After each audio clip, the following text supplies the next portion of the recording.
Welcome to Healthcare Today. I talked about adult acquired flat foot, who suffers and why they develop adult acquired flat foot.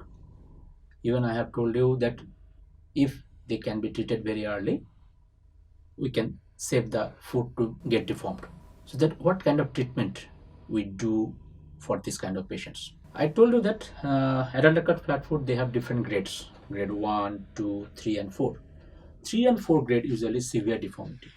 So that means already the condition is established. You cannot save the foot. Only thing, you can realign the foot with different surgeries and improve the function and reduce the symptom. But when the patient comes to us in a grade 1 stage, that is very early stage of the disease, when there is no deformity, only pain symptom is there, then if we give adequate treatment and you also follow the treatment as per our advice, you can save your foot from getting it flattened. What treatments do we give? So it's very simple. Like if someone is getting tired, what do?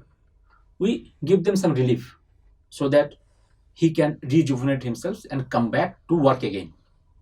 The same philosophy works here also. So I told you that the adult acquired flat foot happens due to these muscles become diseased and weak, cannot perform his function. So slowly, it gets flat. So we should give this muscle a rest. How we can give the rest? Very simple way.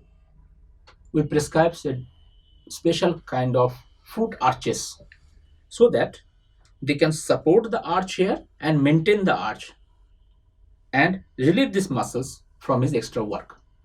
When this muscle gets relieved, slowly it healed up and your feet get a chance to maintain its shape and size. But you need to follow this treatment sometime for a years together. If you can follow, then you can save your foot from becoming a flat foot. We care about you.